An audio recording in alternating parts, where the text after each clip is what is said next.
First, I think it's in order to express our gratitude for Mr. Rob and Herman for giving us the platform to talk about such a serious situation that is happening in my country.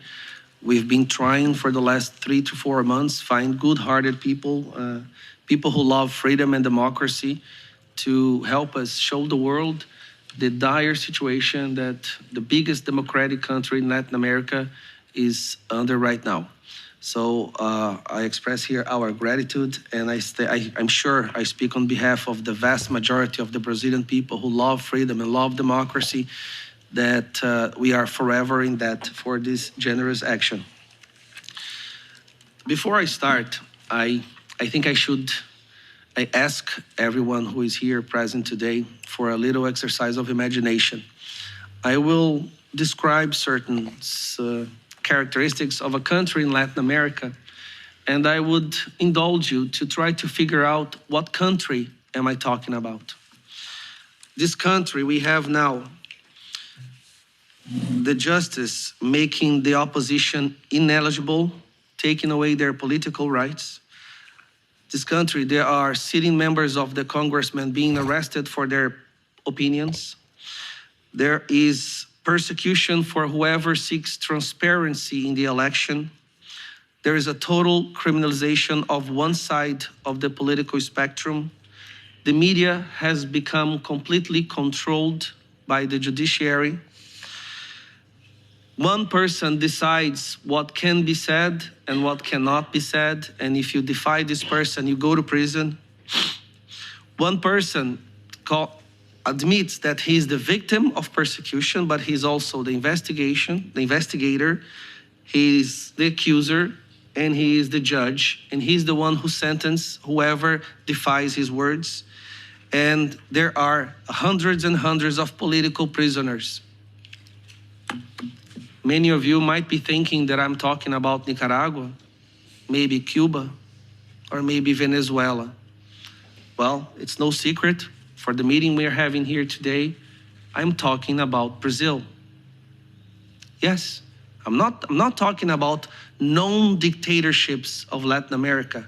I'm talking about the biggest democratic country in Latin America. Before we came for this trip, for this mission, we had a conversation in which we said that there's a big chance that the moment we step our foot back in Brazil, we might go straight to jail.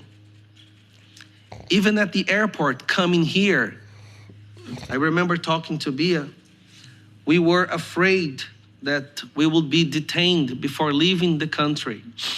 And the reason for that is because the same day that we were on the airport to come here, we had this scandal of Twitter Files Brazil.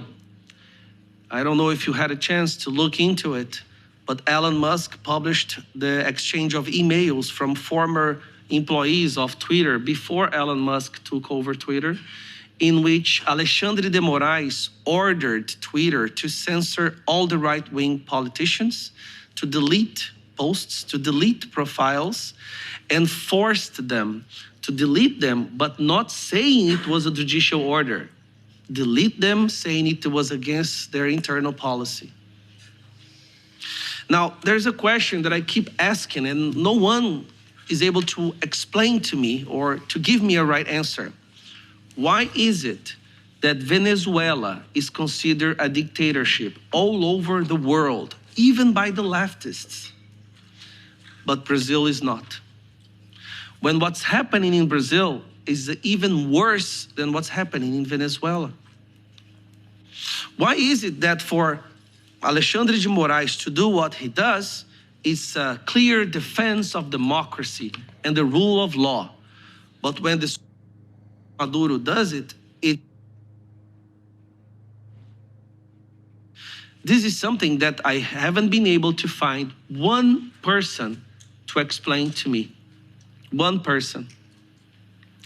In Venezuela, we have institutions, right? What makes a country a democratic country?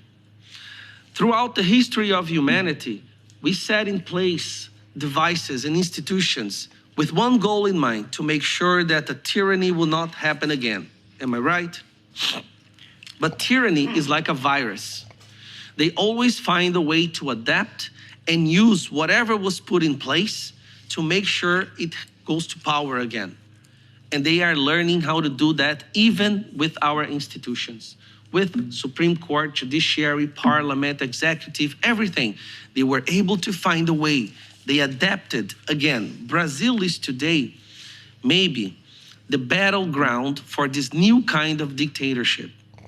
A dictatorship that identifies as a democracy. Because nowadays, nothing is what it really is. It's what it identifies as. This is the crazy world we're living in. We call it a trans democracy.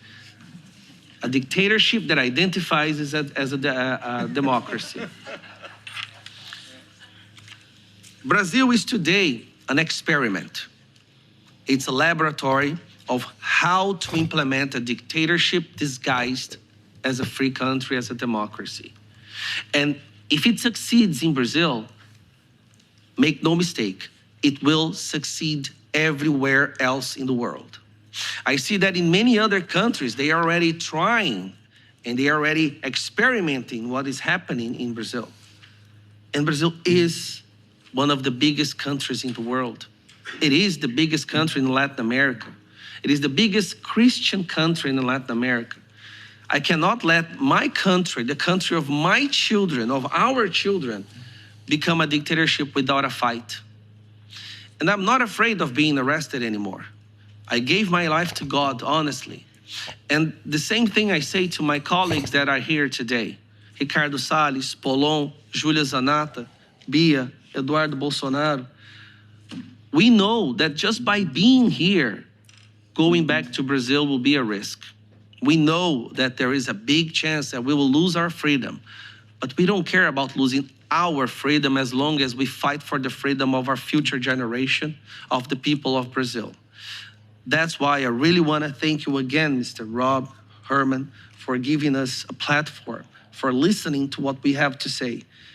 I don't know if we'll have to travel the world with this message, but we cannot let Brazil become a dictatorship. And when I say become, it's to be recognized as one, because it already is. We have here today a journalist, Sérgio Tavares, journalist from Portugal who went to Brazil to cover a protest against what's happening in Brazil. He was almost arrested at the airport. The questions that the federal police asked him was, what do you think of Alexandre de Moraes? Do you like the Supreme Court? Who did you vote for? Now I ask you again, is this a question that a free country, a democratic country, would ask a journalist entering in that country? I don't think, not even Venezuela, you would be detained at the airport and asked such idiotic questions. But that happened to him. And he will go back to Brazil soon to talk about that. Hopefully, he won't be arrested at the airport. So please, we are crying for help to the world, for the love, freedom-loving people of the world. Please pay attention to what's happening in Brazil. And mark these faces of the congressmen that are here today. There's a chance our faces will be in the newspaper pretty soon behind bars. We can be arrested, but not our children. Thank you.